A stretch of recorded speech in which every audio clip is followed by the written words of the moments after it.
안녕하세요. 숨겨진 세계사 돈의 역사 시리즈입니다. 지금 이 순간에도 지구 어딘가에서 누군가 휴대폰을 켭니다. 화면 속 디지털 지갑에 1달러치의 디지털 화폐를 채워넣습니다. 그런데 바로 그 순간 지구 반대편에서는 미국의 빚 한 장이 팔려나갑니다. 그 작은 디지털 숫자 하나와 한 나라의 국채가 보이지 않는 끈으로 이어져 있는 것입니다. 정작 그 끈을 본 사람은 아무도 없습니다. 저는 이 한 장면에 20편에 걸쳐 걸어온 이 긴 이야기의 끝이 담겨 있다고 생각합니다. 돌이켜보면 참 멀리 왔습니다. 가문의 금고에서 유럽을 움직이던 로스차일드가 있었고 튤립 한 뿌리에 집 한 채를 걸던 사람들이 있었습니다. 금과 달러의 끈을 끊어버린 닉슨의 결단이 있었고 그 모든 것이 끝내 우리네 장바구니 물가로 돌아오던 순간이 있었습니다. 길고 긴 이야기였습니다. 그리고 오늘 우리는 이 모든 이야기가 맨 처음 던졌던 질문 앞에 다시 섭니다. 돈이란 대체 무엇인가? 오늘 저는 20편 끝에서 그 답을 찾아보려 합니다. 그리고 그 답 위에서 마지막으로 우리가 선 자리는 어디인지를 함께 묻고 싶습니다. 이 긴 여정의 마지막 장을 지금 시작하겠습니다.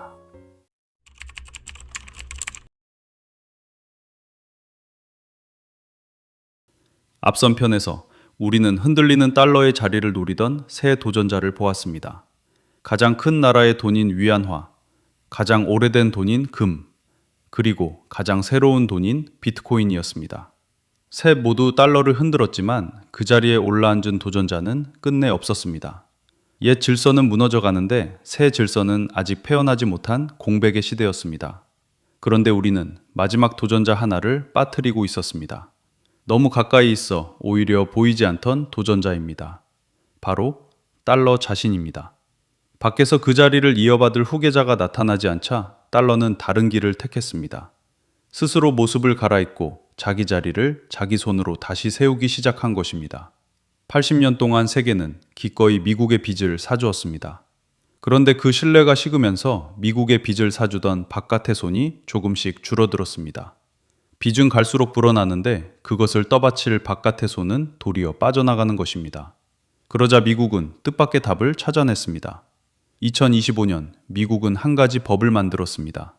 디지털 달러를 새로 찍어내려는 이들이 그 뒤에서 미국의 빚을 사서 떠받치도록 법으로 묶어버린 것입니다.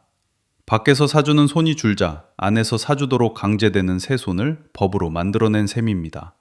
여기까지만 보면 흔들리던 달러가 다시 일어선 것처럼 보입니다. 그런데 더 깊이 들여다보면 이것은 단순한 회복이 아닙니다. 금에 묶여있던 달러가 한때 석유로 옮겨갔듯 이제 그 자리를 디지털이 이어받은 것입니다. 달러는 죽지 않았습니다. 다만 자기를 떠받칠 새로운 몸으로 모습을 갈아입었을 뿐입니다. 살아있는 것이 환경에 맞춰 모습을 바꾸듯 달러는 시대에 맞춰 자기 형태를 바꾸어 온 것입니다. 그리고 이 변이는 디지털 코인 하나에서 멈추지 않습니다. 지금 세계는 인공지능이라는 거대한 변화의 문턱에 서 있습니다. 머지않아 수많은 인공지능이 사람의 손을 거치지 않고 서로 돈을 주고받는 시대가 옵니다. 데이터와 연산 능력을 사고팔며 기계가 기계에게 값을 치르는 경제입니다. 그리고 그 새로운 경제가 주고받는 돈 역시 디지털 달러로 채워지고 있습니다. 그 인공지능을 떠받치는 핵심 기술과 연산 능력을 지금 세계에서 가장 많이 준 나라가 미국입니다. 차세대 경제의 바탕이 될 그 기술을 미국이 쥐고 그 위에서 오가는 돈마저 달러로 깔린다면 달러는 한낱 통화를 넘어 새로운 경제 전체가 딛고 설 바닥이 됩니다. 돌이켜보면 달러는 늘 자기를 떠받칠 무대를 갈아 끼워왔습니다. 반세기 전에는 석유라는 상품 위에, 지금은 디지털 코인 위에 자기를 세웠습니다. 그리고 다음 무대는 인공지능이 굴리는 경제 전체일지도 모릅니다. 한정된 석유에서 끝을 모르고 팽창하는 경제로 달러가 올라서려는 그 무대는 갈수록 커지고 있습니다. 그렇다면 세계의 달러 의존은 오히려 더 강해지는 것이 아닐까요? 맞습니다. 더 깊어질 수 있습니다. 그러나 그 깊어지는 의존은 세계가 달러를 믿어서 생기는 것이 아닙니다. 기술에 묶이고 법에 묶여 빠져나갈 수 없어서 생기는 의존입니다. 믿어서 쓰는 돈과 묶여서 쓸 수밖에 없는 돈은 겉모습은 같아도 그 본질이 다릅니다. 이것은 미국이 처음부터 세계를 올가매려 꾸민 음모가 아닙니다. 신뢰만으로는 버틸 수 없게 된 통화가 자기를 떠받칠 새 바닥을 더듬어 찾아 나선 것에 가깝습니다. 마침 미국이 그 새로운 바닥이 될 기술을 쥐고 있었을 뿐입니다. 무너지는 권력은 늘 자기가 가장 강하게 쥔 곳으로 무게를 옮겨 버티려 합니다. 그런데 그 무게가 어디로 옮겨가든 변하지 않는 것이 하나 있습니다. 그 부담을 결국 누군가는 떠안는다는 사실입니다. 지난날 사우디의 석유와 한국의 외환보유고로 흘러들던 그 부담이 이제는 디지털 달러를 쓰는 전 세계 사람들의 주머니로 흘러듭니다. 부담이 흐르는 통로만 디지털로 바뀌었을 뿐 그 방향은 조금도 달라지지 않았습니다.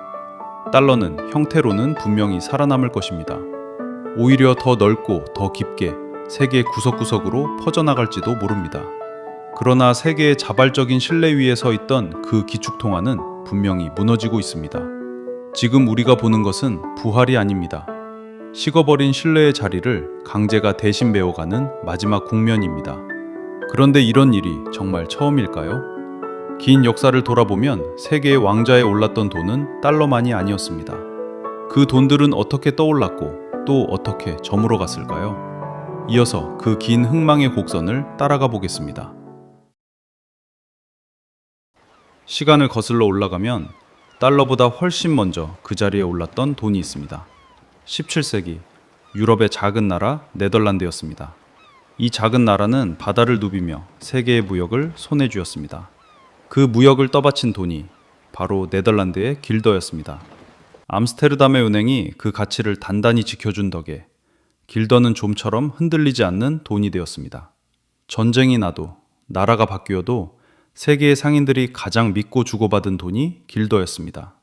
달러보다 먼저 세계가 스스로 원해서 쌓아 올린 첫 기축통화였습니다. 그리고 그 신뢰는 네덜란드에게 놀라운 특권을 안겨주었습니다. 세계의 돈이 안전한 길더를 찾아 암스테르담으로 흘러들었고 네덜란드는 유럽에서 가장 싼 이자로 돈을 빌릴 수 있었습니다. 오늘날 달러가 누리는 바로 그 특권을 길더가 수백 년 먼저 누리고 있었던 것입니다. 그런데 정점에 오른 그 부가 네덜란드를 서서히 바꿔놓았습니다. 직접 배를 띄우고 물건을 만들어 팔던 나라가 어느새 돈을 빌려주고 이자를 받는 나라로 변해갔습니다. 쌓아둔 부를 굴려 이자로 먹고 사는 것이 직접 땀 흘려 만드는 것보다 편하고 안전했기 때문입니다. 네덜란드의 자본은 위험한 새 사업이 아니라 안전한 이자를 쫓아 흘러갔습니다. 그리고 그 안전한 이자를 가장 많이 안겨준 곳이 바다 건너 영국이었습니다. 1780년 무렵 네덜란드가 나라 밖으로 빌려준 돈의 약 3분의 2가 영국의 빚이었습니다. 마침 산업혁명을 막 시작하려던 영국이었습니다. 그 거대한 부상에 필요한 자금을 다름 아닌 네덜란드의 돈이 대주고 있었던 것입니다. 정점에 선 패권이 자기 손으로 다음 패권의 부상을 떠받치고 있었던 셈입니다. 그러나 네덜란드는 그것을 위기로 보지 않았습니다. 오히려 가장 영리하고 안전한 투자라 여겼습니다. 자기 자리는 영원하리라 믿었기에 안심하고 라이벌에게 돈을 빌려주었습니다. 정점에 선 자는 자기 발밑이 갈라지는 소리를 가장 늦게 듣는 법입니다. 변화가 눈앞에 다가와도 그것을 인정하기엔 지난날의 영광이 너무 컸습니다. 그리고 깨달았을 때는 이미 늦어 있었습니다. 영국과 다시 맞붙은 전쟁이 네덜란드의 경제와 무역을 뿌리째 흔들었습니다. 그 직격탄을 맞은 것이 길더를 떠받치던 거대한 무역회사, 동인도 회사였습니다. 길더가 세계의 신뢰를 받은 이유는 오직 하나였습니다. 그 돈이 금고 속의 은으로 빈틈없이 뒷받침된다는 약속이었습니다. 그런데 암스테르담의 은행은 무너져가는 그 회사를 살리려 몰래 돈을 내주기 시작했습니다. 금고를 채우고 있어야 할 은이 갚을 길 없는 빚으로 슬그머니 바뀌어간 것입니다. 돈을 떠받치던 그 약속이 안에서부터 텅 비어가고 있었습니다. 그리고 그 빈 금고가 끝내 세상에 드러나자 길더를 향한 신뢰는 한순간에 무너졌습니다. 한때 웃돈이부터 거래되던 그 귀한 돈이 이제는 제값마저 받지 못하고 무너져 내렸습니다. 뒤이은 거대한 혁명의 경랑 속에서 세계 금융의 중심은 암스테르담에서 런던으로 넘어갔습니다. 세계 최초의 기축통화 길더는 그렇게 조용히 왕좌에서 내려왔습니다. 왕좌에서 내려온 돈은 길더만이 아니었습니다. 더 멀리 거슬러 오르면 종이돈을 처음 세상에 펼쳤던 원나라의 돈이 끝없는 발행 속에 쓰러졌습니다. 길더의 뒤를 이어 세계를 지배했던 영국의 파운드 역시 두 차례의 큰 전쟁을 지나며 그 자리를 달러에 넘겨주었습니다. 세계의 왕좌에 오른 돈은 단 하나도 그 자리를 영원히 지키지 못했습니다. 그리고 그 돈들의 마지막에는 묘하게 닮은 표정이 하나 있었습니다. 가장 높이 오른 정점에서 가장 자신만만했고, 그래서 다가오는 변화를 가장 늦게 알아챘다는 것입니다. 가장 높이 솟아오른 그 순간이 사실은 가장 위태로운 순간이었습니다. 그런데 이 수백 년 전의 이야기가 묘하게 낯설지 않습니다. 지난 편들을 돌아보면 우리는 똑같은 장면들을 이미 지나왔기 때문입니다. 만들어 파는 힘을 서서히 등한시한 채 돈으로 돈을 버는 금융에 점점 더 깊이 기대어간 나라. 위기가 닥칠 때마다 무너져가는 거대한 기업들을 거듭 구제해 살려낸 손길. 그리고 오래전 자기 돈을 금에 단단히 묶어두던 그 닻을 스스로 끊어버린 결단. 네덜란드가 한 세대 만에 압축해 겪은 일을 바로 지금의 미국은 반세기에 걸쳐 천천히 지나오고 있는 것입니다. 다른 시대, 다른 나라, 다른 돈이지만 그 발걸음은 놀랍도록 닮아 있습니다. 그러나 정작 그 길을 걷는 당사자는 자기가 어디로 향하는지 좀처럼 인정하지 못합니다. 지난날의 네덜란드가 끝내 그러했듯이 말입니다. 그렇다면 이 오래된 반복을 끊을 길은 정말 없는 것일까요? 한 나라의 돈이 세계의 돈이 될 때마다 되풀이된 이 흥망을 멈출 방법은 없었을까요? 더 나은 돈이란 정말 불가능한 꿈일까요? 이어서 그 오래 질문 앞에 서보겠습니다. 사실 인류는 아주 오래전부터 이 질문을 던져왔습니다. 그리고 그때마다 나름의 답을 내놓기도 했습니다. 한 나라의 돈이 세계를 지배할 때 생기는 문제를 어떻게든 풀어보려 한 길들이 있었습니다. 그 길들을 하나씩 따라가 보겠습니다. 첫 번째 길은 여러 나라의 돈이 세계의 돈 노릇을 나눠 맞는 것입니다. 달러 하나가 아니라 유로와 위안화가 함께 그 자리를 떠받치는 것입니다. 한 나라가 흔들려도 세계 전체가 무너지지 않고 서로가 서로를 견제해 함부로 돈을 찍지 못하게 하는 장점이 있습니다. 가장 일어날 법한 가까운 미래이기도 합니다. 그러나 이 길에는 익숙한 그림자가 따라붙습니다. 여러 돈이 패권을 다투던 1930년대, 세계는 서로 자기 돈값을 낮추며 환율 전쟁으로 치달았습니다. 그 혼란이 거대한 공황의 골을 더 깊게 파고 끝내 전쟁으로 가는 길을 닦았습니다. 여러 돈이 나눠 맞는 길은 문제를 푸는 것이 아니라 여러 곳으로 흩뜨릴 뿐일지도 모릅니다. 한 경제학자의 말처럼 그 안에서도 달러는 여전히 동등한 것들 중 첫째로 남을 가능성이 큽니다. 두 번째 길은 어느 한 나라의 돈이 아닌 묶음돈을 만드는 것입니다. 여러 나라의 돈을 한데 묶어 그 평균에 기댄 새로운 단위를 세계의 돈으로 쓰는 것입니다. 2009년 중국의 중앙은행 총재가 바로 이 길을 공식으로 제안했습니다. 달러 하나에 세계가 휘둘리지 않도록 이 묶음돈의 역할을 키우자는 것이었습니다. 그러나 이 묶음돈은 진짜 돈이 아니라 여러 돈을 묶어놓은 꾸러미에 가깝습니다. 이것이 진짜 세계의 돈이 되려면 그것을 발행하고 위기 때 풀어줄 세계의 중앙은행이 있어야 합니다. 그런데 그 자리를 맡을 국제기구는 미국이 진 거부권 앞에서 한 발짝도 나아가지 못합니다. 세 번째 길은 기술이 만들어낸 새로운 돈입니다. 누구의 것도 아닌 돈, 비트코인을 떠올리는 사람이 많습니다. 그러나 비트코인은 값이 하루에도 크게 출렁여 세계가 믿고 쌓아둘 안전한 돈이 되기 어렵습니다. 위기가 닥쳤을 때 마지막으로 돈을 풀어 시장을 떠받쳐줄 주체도 없습니다. 한편에서는 여러 나라의 중앙은행이 디지털 화폐로 직접 주고받는 새로운 결제망이 빠르게 자라고 있습니다. 중국이 앞장선 이 디지털 결제망은 며칠씩 걸리던 거래를 몇 초로 줄이며 달러의 길을 조금씩 비껴가고 있습니다. 그러나 이것은 기존의 돈을 더 빠르게 실어 나르는 새 도로일 뿐입니다. 그 도로 위를 흐를 어느 나라에도 속하지 않은 새로운 돈을 만들어내지는 못합니다. 세 갈래 길이 저마다 어딘가에서 막혀 있었습니다.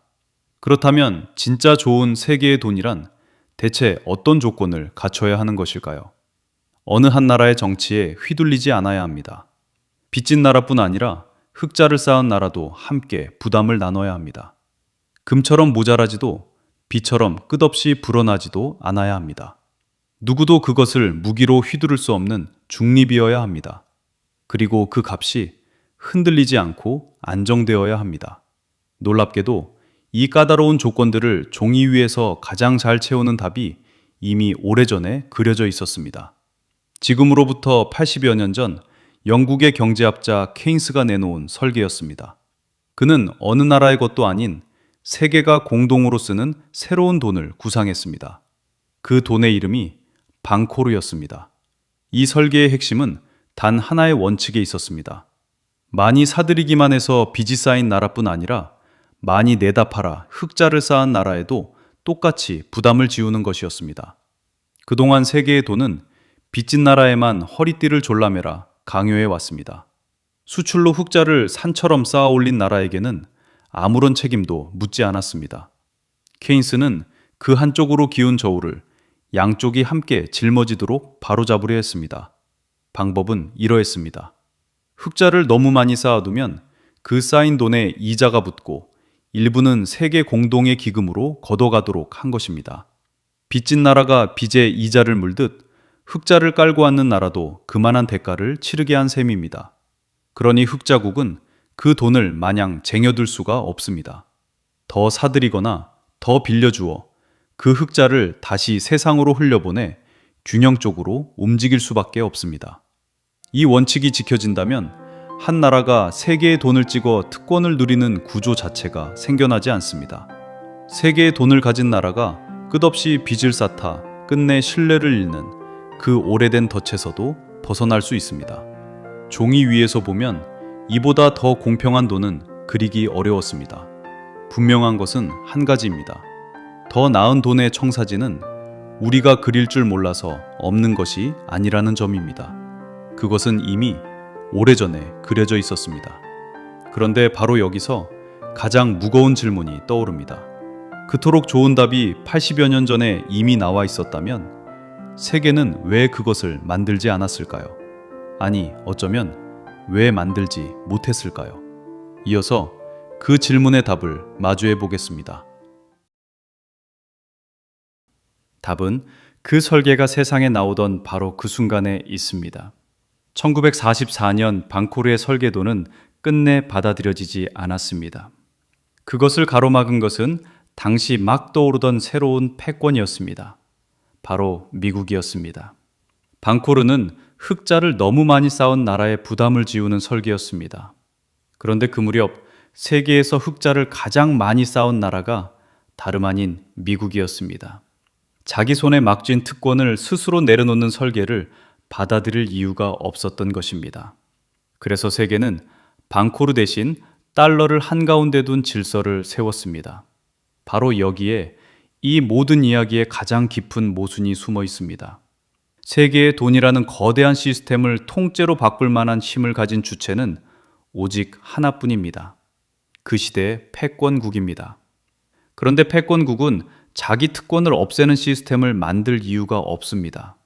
반대로 그 불공정을 가장 아파하며 바꾸고 싶어하는 나머지 나라들에게는 그것을 만들 힘이 없습니다. 바꿀 힘을 가진 자는 바꿀 뜻이 없고 바꿀 뜻을 가진 자는 바꿀 힘이 없습니다. 힘과 뜻이 영원히 어긋나 있는 것입니다. 그래서 가장 좋은 답은 언제나 가장 만들어지기 어려운 답이 되고 맙니다. 그렇다면 지금까지 세계의 돈은 대체 어떻게 바뀌어 온 것일까요? 현명한 합의나 잘 그려진 설계로 바뀐 적은 거의 없었습니다. 길더가 파운드에게 자리를 내줄 때도 파운드가 달러에게 자리를 넘길 때도 마찬가지였습니다. 그 사이에는 늘 세계를 송두리째 뒤흔든 거대한 전쟁과 붕괴가 있었습니다. 옛 패권이 스스로 버티지 못하고 무너져 내린 뒤에야 비로소 새 질서가 그 빈자리에 들어섰습니다. 기축의 교체는 누군가의 설계로 온 것이 아니라 붕괴로 온 것입니다. 그리고 이것은 우리가 이 긴 여정에서 거듭 보아온 패턴이기도 합니다. 거대한 불균형이 소리 없이 쌓이고 그것을 바로잡을 평화로운 길마저 막혀버리면 시스템은 차분한 개혁이 아니라 끝내 파국을 통해 강제로 되돌려져 왔습니다. 좋은 답이 분명히 있는데도 그것을 가로막는 힘이 그보다 더 셀 때 변화는 결국 가장 값비싼 방식으로 찾아오고 맙니다. 그리고 우리는 지금 바로 그 익숙한 자리에 다시 서 있는지도 모릅니다. 더 나은 답은 80년째 종이 위에만 머물러 있고 그것을 가로막는 힘은 여전히 세상에서 가장 셉니다. 그 사이 낡아버린 시스템은 세계의 자발적인 신뢰가 아니라 강제의 힘으로 자기를 연명해 가고 있습니다. 역사가 늘 그래왔듯 평화로운 출구의 문이 하나둘 소리 없이 닫혀가고 있는 것입니다. 이것은 두려움을 자극하려는 예언이 아닙니다. 다만 우리가 걸어온 역사가 차분하게 일러주는 사실일 뿐입니다. 좋은 청사진이 있다는 것과 그것이 실제로 세워진다는 것은 전혀 다른 이야기라는 사실 말입니다. 그렇다면 이 거대한 흐름 앞에 선 우리는 무엇을 할 수 있을까요? 평범한 우리가 이 구조 안에서 설 수 있는 자리는 과연 어디일까요? 이 긴 이야기의 마지막에서 그 질문을 함께 들여다보겠습니다. 그 질문에 답하기 전에 우리는 맨 처음으로 돌아가야 합니다. 이 긴 이야기가 20편 전에 던졌던 바로 그 질문입니다. 돈이란 대체 무엇인가? 20편을 걸어온 끝에 이제 그 답을 마주할 수 있을 것 같습니다. 돈은 금속도 종이도 아니었습니다. 화면 속에 찍히는 디지털 숫자도 그 본질은 아니었습니다. 돈이란 결국 사람과 사람 사이의 신뢰가 형태를 얻은 것이었습니다. 오늘 손에 쥔 이 종이 조각을 내일 다른 누군가도 똑같이 받아주리라는 믿음. 그 보이지 않는 약속이 금속과 종이와 숫자의 모습을 빌려 우리 손에 쥐어졌던 것입니다. 가문의 금고에서 유럽을 움직이던 돈도 튤립 한 뿌리에 걸렸던 돈도 마찬가지였습니다. 금과의 끈을 끊어버린 그 돈도 끝내 우리 장바구니로 돌아온 그 돈도 다르지 않았습니다. 모습은 매번 달랐지만 그 밑에 흐른 것은 언제나 같았습니다. 누군가를 믿겠다는 약속, 그리고 그 약속을 누가 쥐고 누가 떠받치느냐의 문제였습니다.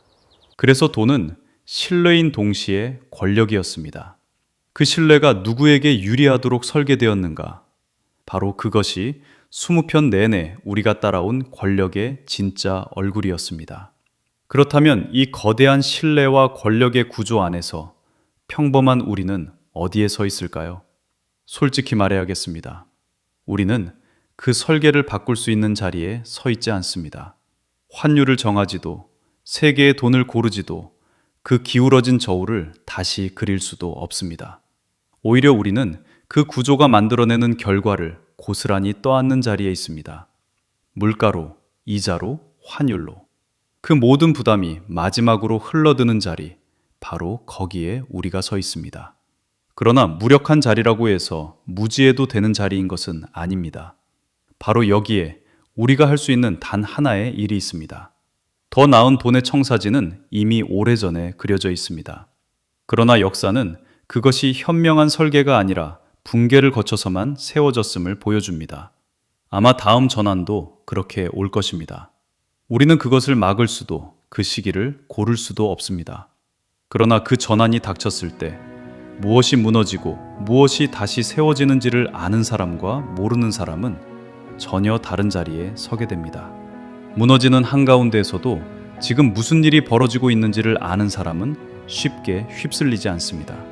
남들이 영문도 모른 채 휩쓸려 갈 때 그는 무엇이 끝나고 무엇이 시작되는지를 봅니다. 지금 이 시스템이 어떻게 움직이고 어디에서 한계에 부딪히는지를 미리 알아두는 것.